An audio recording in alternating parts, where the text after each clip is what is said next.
Bismillahirrahmanirrahim. Assalamualaikum warahmatullahi wabarakatuh. Baiklah para siswa-siswaku yang berada di seluruh dunia, pada video pembelajaran kali ini kita akan mempelajari tentang pewarisan sifat part 3.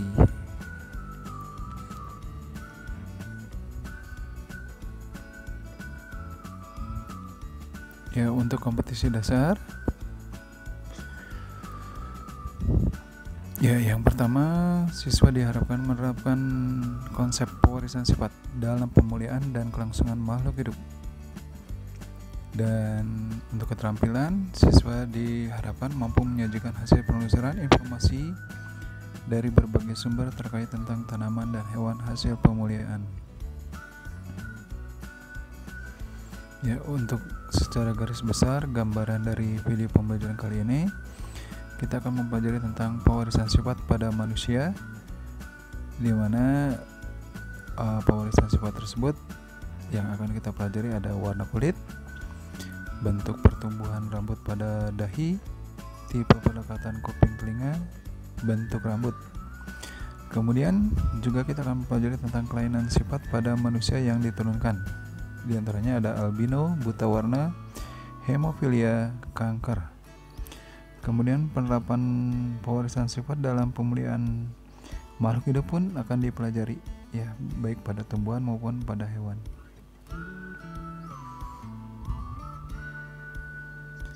Ya, pewarisan sifat pada manusia. Ya, yang pertama yang akan kita pelajari adalah tentang warna kulit. Warna kulit juga dikode oleh banyak gen, namun dapat kita sederhanakan menjadi 3 gen. Misalnya 3 gen tersebut yaitu gen A, B, C, yaitu yang mengkode pembentukan pigmen kulit, yaitu melanin, sehingga kulit menjadi gelap. Variasi atau alternatif gen lain pada kulit atau alela yaitu gen A kecil, B kecil, C kecil. Orang yang memiliki gen A besar, B besar, C besar, C besar akan memiliki kulit sangat gelap. Sedangkan yang memiliki gen A kecil, B kecil, C kecil, C kecil akan memiliki kulit yang sangat terang. Orang yang memiliki gen A besar, A kecil, B besar, B kecil, C besar, C kecil akan memiliki warna kulit sawo matang, tengah-tengah antara sangat gelap dan sangat cerah. Selain akibat gen, faktor lingkungan seperti paparan sinar matahari juga berpengaruh pada fenotip warna kulit. Nah, bisa dilihat dari persilangan ya, persilangan ini ya genotipnya ya ini A besar, A kecil, B besar, B kecil, C besar, C kecil disilangkan sesamanya, dan akan terlihat di sini bahwa warna gelap disilangkan dengan warna gelap itu akan menghasilkan 1/64 ya. Kemudian begitu juga yang mencolok ini ya juga akan dihasilkan 1/64. Kemudian yang di pertengahan ya itu ada 20/64.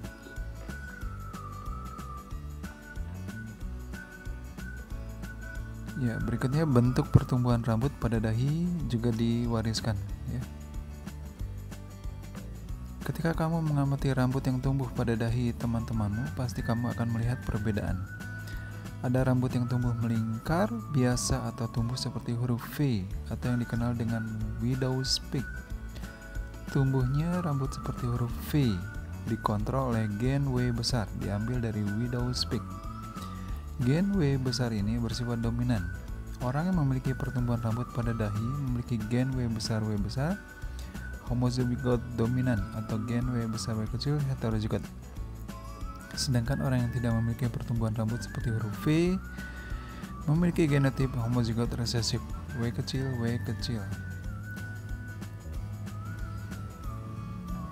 Ya, berikutnya tipe pelekatan kuping telinga. Perhatikan, ini adalah kuping telinga yang tidak melekat, sedangkan yang ini yang melekatnya. Masih ingatkah kamu pada kegiatan pengamatan karakteristik teman-temanmu? ketika kamu mengamati telinga teman-temanmu, ada yang kuping telinganya melekat dan ada yang terlepas.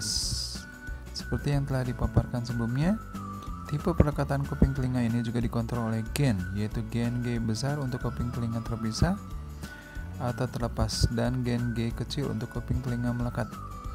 Jadi seorang yang memiliki gen G besar, baik bergenotip G besar atau G besar G kecil, akan memiliki tipe pelekatan kuping telinga terpisah. Sedangkan yang memiliki tipe pelekatan kuping melekat memiliki gen G kecil.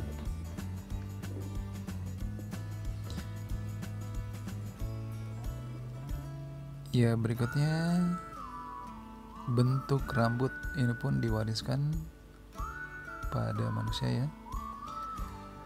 Bentuk rambut juga dikode oleh gen. Ada dua versi gen yang mengendalikan tipe rambut. Gen C besar dominan yang mengkode rambut keriting, dan gen S kecil atau resesif mengkode rambut lurus. Bentuk rambut merupakan kasus yang menarik yang dikenal dominansi tidak sempurna. Artinya, jika kamu memiliki salah satu dari kedua jenis gen tersebut, gen C besar dan gen S kecil, kamu akan mendapatkan campuran dari keduanya, yaitu rambutmu akan menjadi berombak, C besar, S kecil. Jadi orang yang memiliki rambut keriting memiliki genotip C besar. Orang yang memiliki rambut berombak memiliki genotip C besar, S kecil, dan yang memiliki rambut lurus memiliki genotip S kecil. Kelainan sifat pada manusia yang diturunkan. Ya, di antaranya di sini ada albino. Pernahkah kamu melihat seseorang yang seluruh tubuhnya putih, termasuk pula rambutnya? Orang yang demikian menderita penyakit albino. Albino merupakan kelainan yang disebabkan tidak adanya zat warna atau pigmen yang disebut zat melanin. Orang yang menderita kelainan ini pada umumnya akan mengalami fotofobia atau takut cahaya. Pigmen melanin berfungsi untuk melindungi kulit dari sinar ultraviolet. Tidak adanya pigmen kulit membuat penderita lebih rentan terhadap kanker kulit dan kulit mudah melepuh akibat terpapar sinar matahari. Gen penyebab kelainan ini bersifat resesif, gen A kecil. Orang yang menderita kelainan ini memiliki genotip homozigot resesif A kecil. Sedangkan orang yang normal memiliki genotip homozigot dominan A besar. Sedangkan yang menjadi karier atau pembawa sifat memiliki genotip heterozigot A besar A kecil.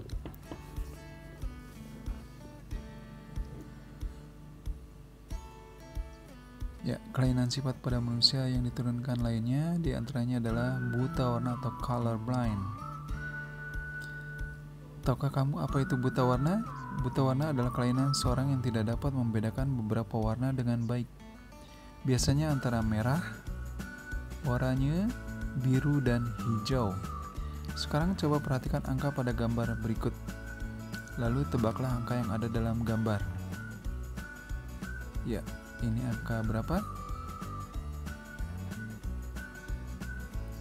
Jika kamu bisa membacanya, berarti kamu normal ya. Penyakit buta warna diakibatkan gen yang berada pada kromosom kelamin X. Seorang perempuan akan menderita buta warna jika kedua kromosom X mengandung gen buta warna XCB kecil, XCB kecil. Namun jika hanya salah satu kromosom X besar yang mengandung gen buta warna XCB kecil X, maka perempuan tersebut akan menjadi pembawa sifat atau karier gen buta warna tanpa menjadi penderita. Pada laki-laki, jika kromosom X mengandung gen buta warna, maka akan langsung menderita buta warna.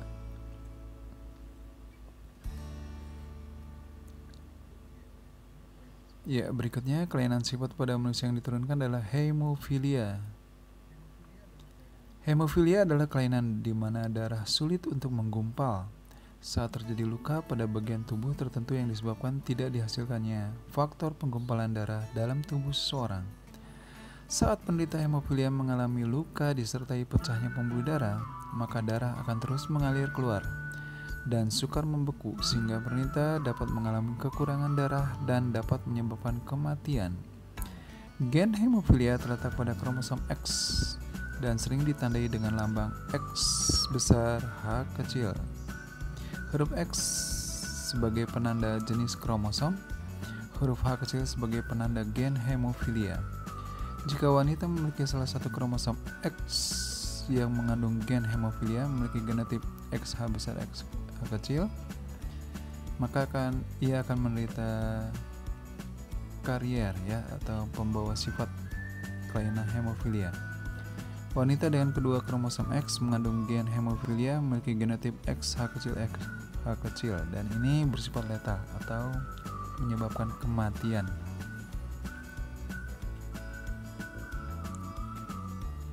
Ya, berikutnya kanker. Pernahkah kamu mendengar penyakit kanker? Kamu tentunya sudah mengetahui bahwa setiap sel akan mengalami pembelahan. Pembelahan secara normal merupakan suatu proses yang disusun dan dilakukan secara hati-hati serta dikontrol oleh berbagai gen. Kanker sebenarnya merupakan perkembangan dari sel tumor, yaitu sel yang terus membelah di luar kendali. Pembelahan di luar kendali ini terjadi akibat adanya mutasi atau kerusakan pada gen pengontrol pembelahan sel. Mutasi ini dapat disebabkan oleh sinar X, sinar ultraviolet, sinar gamma, zat kimia berbahaya, atau akibat infeksi virus. Sebenarnya, mutasi yang terjadi pada satu gen saja sebenarnya tidak cukup untuk menghasilkan sel tumor. Hal ini disebabkan tubuh memiliki mekanisme perbaikan gen yang rusak. Namun, sejalan dengan bertambahnya waktu, jika semakin banyak mutasi yang terjadi, maka mutasi tersebut akan terakumulasi menjadi banyak dan menyebabkan gen pengontrol pembelahan rusak. Akibatnya sel-sel membelah tanpa henti. Jika sel tumor ini tidak segera diatasi, maka sel-sel tumor dapat terus berkembang dan mampu untuk menyebar ke seluruh tubuh, membentuk berbagai jenis kanker. Misalnya kanker kulit, kanker rahim, kanker payudara, dan kanker prostat.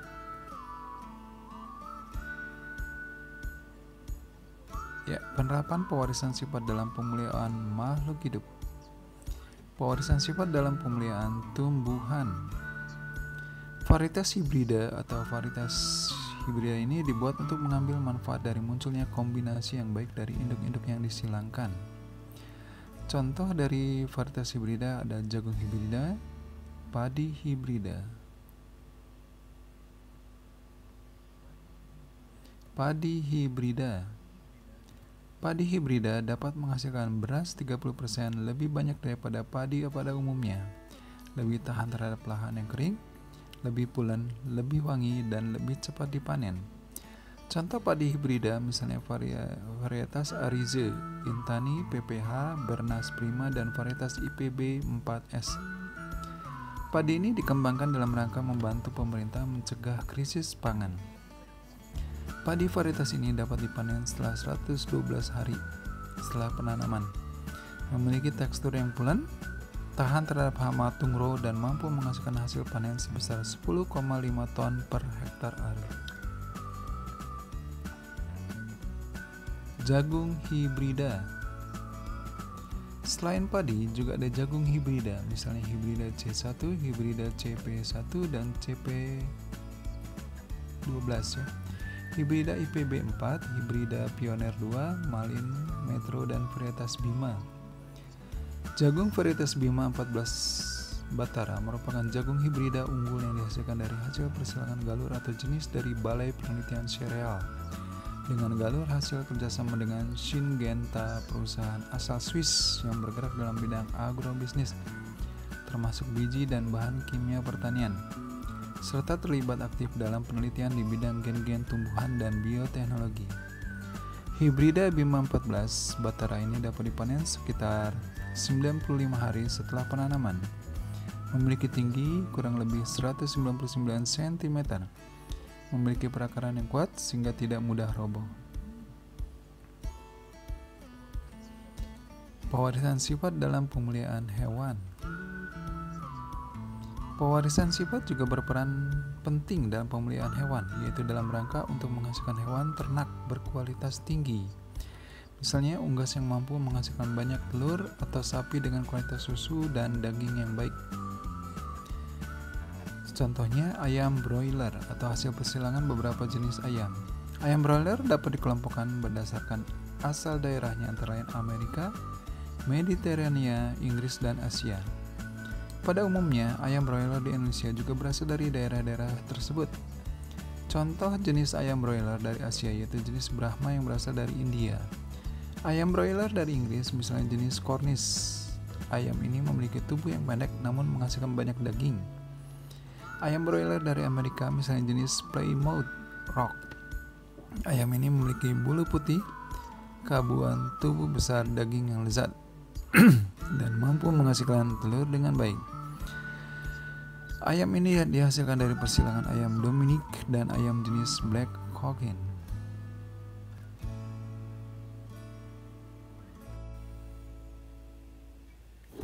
Ya, di info toko ini di sini ada yang hidup di abad ke-8, Al-Razi ya, mengembangkan penelitian tentang penyakit keturunan. Kemudian di sini ada Al-Jahiz yang hidup tahun 781 sampai 869. Ya, lingkungan dapat menentukan karakteristik fisik penghuni komunitas tertentu. Warna kulit manusia dipengaruhi lingkungan tempat mereka tinggal. Berikutnya Gregor J. Mendel 1822 sampai 1884 dikenal sebagai bapak genetika dan membuat dua hukum yang disebut hukum pemisahan bebas dan hukum pemilihan bebas. Tahun 1950 sampai 1953 di sini ada Rosalind Franklin menggunakan teknik kristalografi sinar X untuk mempelajari struktur DNA. Tahun 1954 Watson dan Crick ya menemukan model DNA helix ganda. Ya, demikian untuk video pembelajaran kali ini. Mudah-mudahan apa yang telah disampaikan dapat diserna oleh kalian. Bagi siswa-siswi yang belum paham bisa bertanya di WA group ya. Wabillahi taufiq wal hidayah. Wassalamualaikum warahmatullahi wabarakatuh.